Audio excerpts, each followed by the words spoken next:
Hi guys, welcome back to my channel. I'm so glad you stopped by today because today we are going to try something that I've absolutely never done before, and that's making something that looks almost human. So I'm going to be trying to make a mermaid. Now, to make it easier on myself and to make it a little bit more fun, I'm not going to go for the like pretty fantasy little mermaid kind of design. I'm going to go for like a deep sea creature so I can add like a creepy effect to it. So I'm just going to have fun, make something kind of humanoid and monster-like, and see what we get. Anyways, let's get started.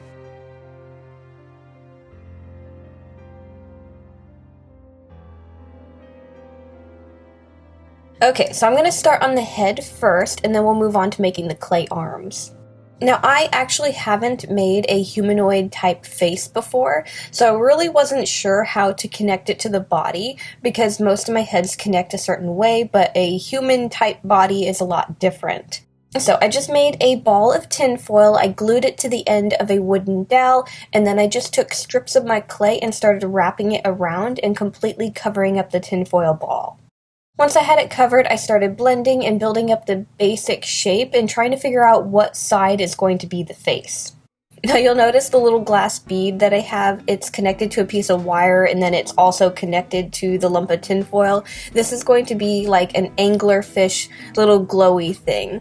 Now I did make this a little bit short. Honestly, it would have looked really cool if I made it long and dangling in front of her face, but I figured it would be too fragile and I wasn't quite sure how to do it without it being something that would break very easy in shipping.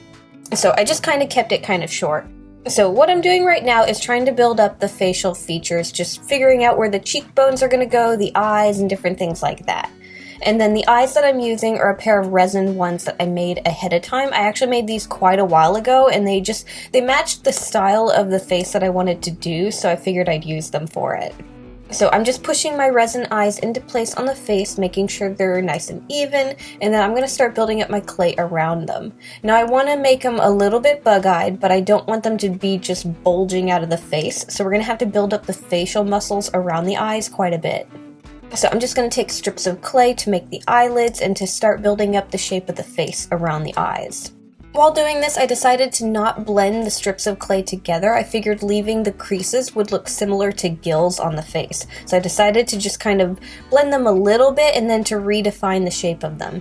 After that, I just kept building up the clay to figure out where I wanted the facial features. I covered up the wire that is connected to that bead. That way we don't have just straight wire, we're going to sculpt that as well.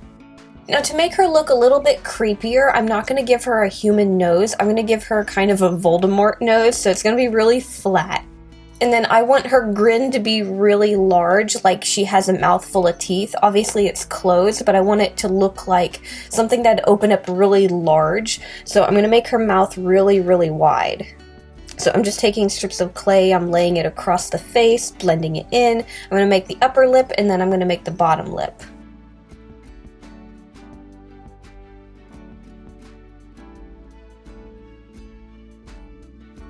At this point, I have all the facial features in place. I'm just going to start refining the details and just kind of making everything look a lot better. So I'm going to use my smaller tools, add some lines and textures, and just kind of clean everything up and make it look a little bit more realistic. So as I was finishing up the head, I decided that the back of the head does not need to have clay on it, so I ended up taking one of my tools and just kind of scraping that off. I mainly did this because the head was starting to get really heavy, and also the back of the head was really flat, so if I wanted it to be shaped correctly, I either needed to add more or do something different. So I decided to do something a little bit different, and I'm going to show you guys that once we get the other clay pieces done. So I'm going to put her head in the oven for about 45 minutes at 275 Fahrenheit, and then we're going to start on making her arms. Now I've drawn and I've also painted human hands before, and they are very difficult to work with, so sculpting them was completely out of my comfort zone. So I did kind of keep them a little bit humanoid, but I also wanted to add a webbing to them, so I kept them a little bit more simple, and then I also made them a little bit more creature-like. So for her arms, I made a very simple little wire frame. I've got them both connected right now, but you'll end up cutting them apart later. So I've got a simple piece of wire, and what we're going to do is we're going to add a ball of clay to the very end of it where the hand is going to go, and we're going to take cut pieces of wire to make the wires for the fingers. So I'm going to lay out the position of the fingers and thumbs. I'm going to leave the hands just basically open and simple because she's mainly going to be using these to hold herself up, so I don't need to have them closed or anything like that. Now, if you want to save clay, you could end up taking tinfoil and building it up on the wire a little bit, but I just decided to go straight with the clay and start covering up the wireframe with it. So the clay is a little bit thick, but nothing to really worry about. It's just going to be a little bit heavy, but as long as the head isn't heavy, we're good. So once I have the bottom of the arms figured out, I'm then going to start building up the clay on the top portion. For the top portion, I'm just going to blend it in. I'm going to try and add a little bit of shape to it to make it look like it has muscles. I don't want it to be a very flat, basic shape. I want it to look a little bit more realistic. So I did look up like arm muscles, and I looked at my own arm to try and figure out how to position it so it didn't look all wonky. After that, I'm going to start adding a scaling texture. So I decided that the scales were going to be a little bit more rough and jagged, so I'm just going to use kind of a pointed tool, and I'm going to go over the entire surface of the arm. I also used the backing of a seashell to kind of get a little bit more texture in and to flatten everything, because it was starting to look a little too spiky and I wanted it to look scaly. Now the hands, they are going to be webbed, so what I'm going to do first is I'm going to roll out some clay for the very top of the hands, and this is going to be the webbing. I'm going to lay it out on the wires, and then we're going to take strips of clay to make the under finger portions. So we're going to define the shape of the fingers underneath a little bit more. So I'm going to lay those strips of clay out, I'm going to blend everything together, and for a minute I kind of wanted to have the fingers a little bit more finger-like and rounded, but as I was looking at it, it kind of looked like cartoon hippo teeth, so I didn't really like it, so I decided to make them claws. So I just simply kind of pinched them and made them to a little bit of a point.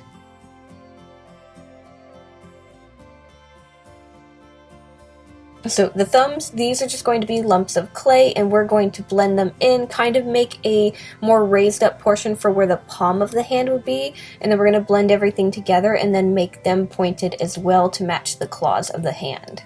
And then after that, I'm just going to clean up my lines, kind of focus a little bit more of the bottom portion of the hand a little bit, because there's more detail there, even though you're not going to see it much. I just wanted to add a little bit more of a wrinkling effect and kind of make the creases of where the fingers would bend. So I did that, and then I'm going to put these in the oven for about 45 minutes at 275 Fahrenheit.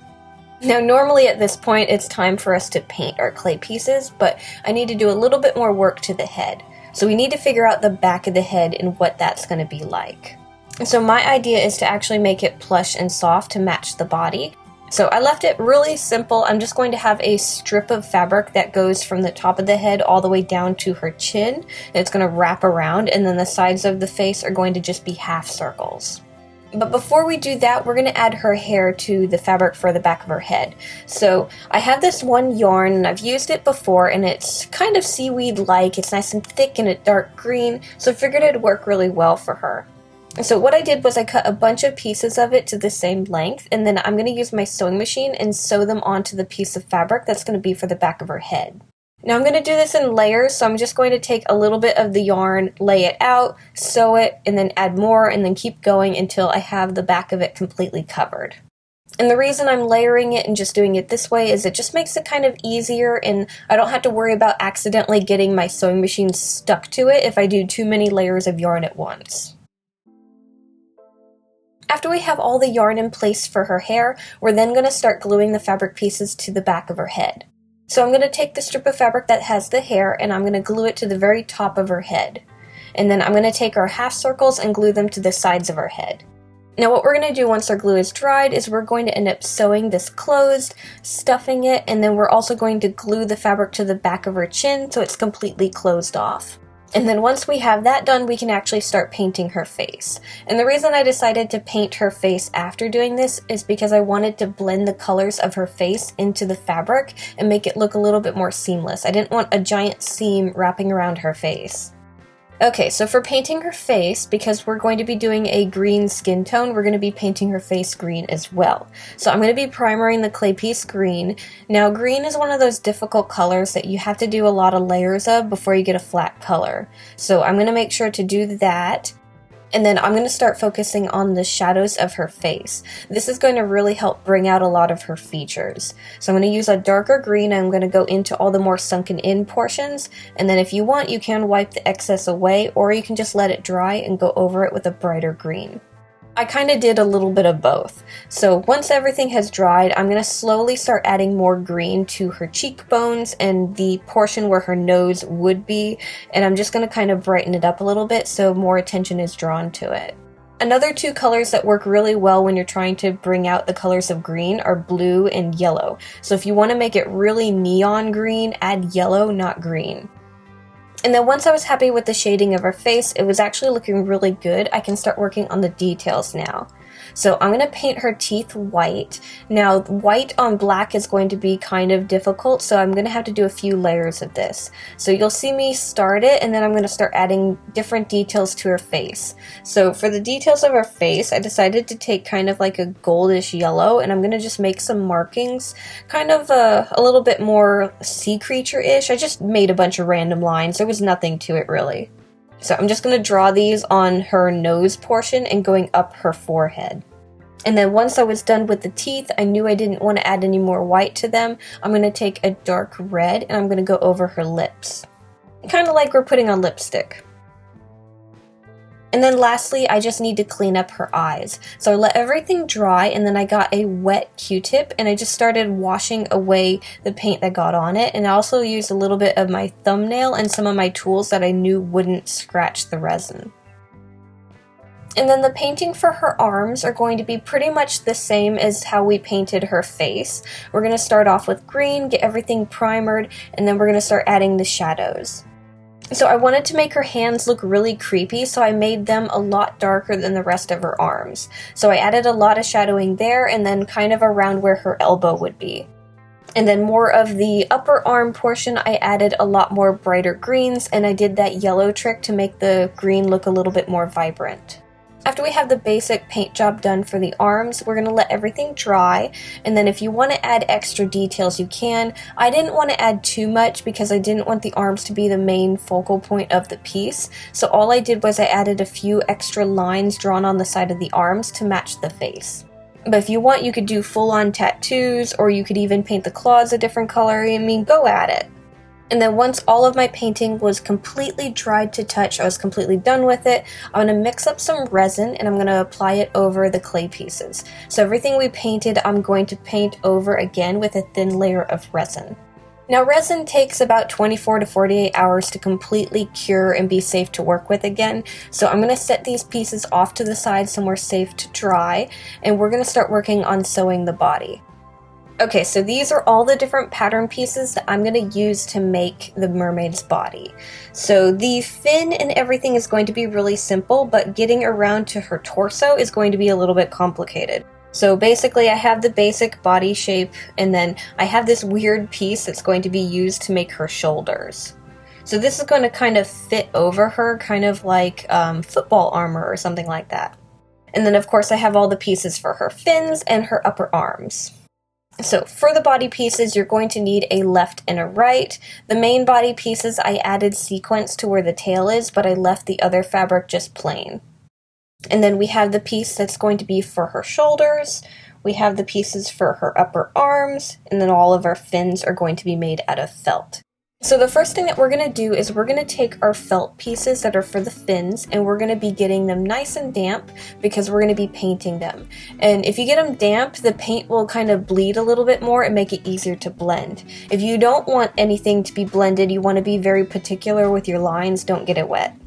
So I'm going to do that. I'm going to add some darker greens to the bases of them and just let it kind of blend naturally as the water gets sucked into the felt.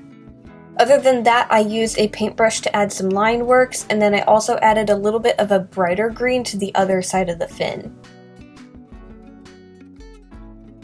And then once all of the fins are done drying, they're completely dry to the touch, we can start sewing and putting the body together. So I'm going to start with the left and right of the main body, and I'm also going to be taking the fin for the very end of the tail, and we're going to be sewing the tail. So basically where the sequence is, I'm going to be sewing these two layers together, and when I get to where the fin is, I'm going to be sewing that in between the two layers of fabric. Now I'm not going to be doing the under portion of the tail just yet, we're mainly going to be focusing on her back. So once I have the tail fin in place, we're then going to continue moving up the body. So I have a fin that's going to go on her back, and we're going to be sewing that in place while closing up the back of her. After that, what I did was I took a very long piece of wire, which is going to be her spine, and I glued it into the base of where her fin is for the end of her tail, and we're going to end up sewing the rest of her body closed now. So I did this just because it's a lot easier to put the wire in place now than it would be to do it later when everything's closed up. So I'm just going to be sewing the under portion of her tail now, and we're going to be stuffing it as we go. So we're going to get this completely stuffed and closed up.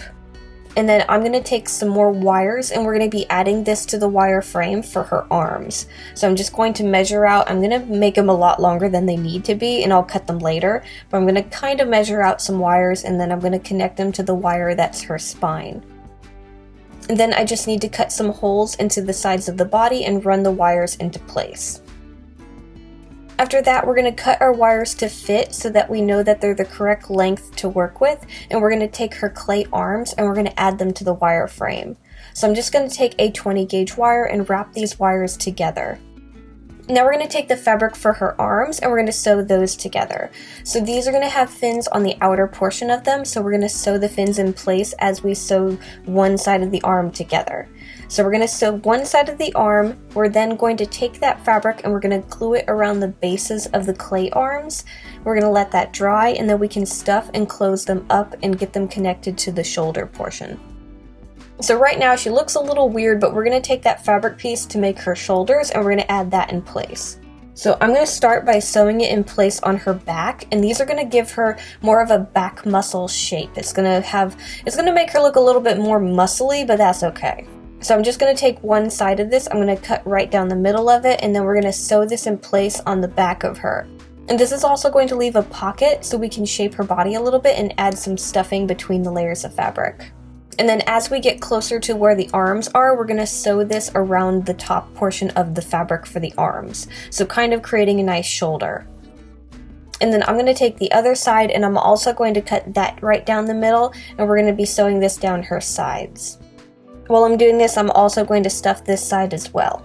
Now honestly, I'm really happy with how this looks. It could be a little bit better, but for a human shape, it looks really good for me never doing a human shaped body before. Now what we're going to do is we're not going to add her head just yet because I don't want her hair getting in the way. What we're going to do is we're going to be painting her body and adding some shadows and highlights to it. So I'm going to start with some shadows, and I'm going to go around where all the muscles are and just darken it up. The main brush that I'm using for this is actually an old toothbrush, not one that I've used, but one that's just been used for paint, so it's still old. It just works really well for blending the color into the fabric. So I'm just going to use this to make some shadows, and then we can paint on some highlights and just kind of make everything look a little bit more natural instead of this just flat green color. Now once I was done with the acrylic paint, I decided I wanted some more refined details, so I'm going to actually take my fabric markers and I'm going to start adding some line works on her chest and her back. So I'm mainly just going to be using browns and maybe some darker greens for this. I didn't really think that any of the lighter colors would show up too well. Now the next bit of detail that I want to add is a 3D type of paint, and I would have done it before attaching her head, but the way my schedule was, I needed it dry sooner. So what I'm going to do is I'm going to connect her head now, and then we're going to add a little bit more paint to her fin. So the wire that is sticking out of her neck, we're going to kind of bend to fit inside of her head, and we're just going to glue it into place. And then to cover up the seam, I just took a strip of fabric and I covered that up. So I basically just sewed it to the very top of the head, and then I sewed it to her shoulders. So once I have the head in place, I'm going to kind of add a little bit more darker colors to the neck portion to make it look a little bit more natural because it's not painted there yet. So we're going to add some dark colors to bring that out, and then we can start working on the fin again. So for her tail fin, the last bit of detail that I wanted to add was I wanted to use my 3D fabric paints. So I'm going to add some dots going down the side of her body, and then I'm also going to add some lines that are a little bit more raised up on her fins.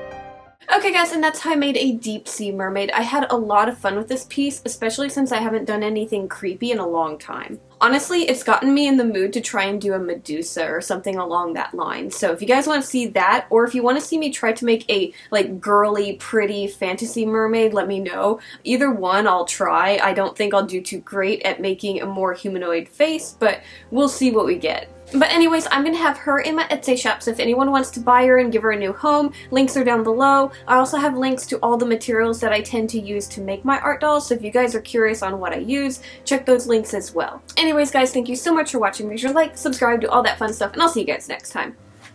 Bye!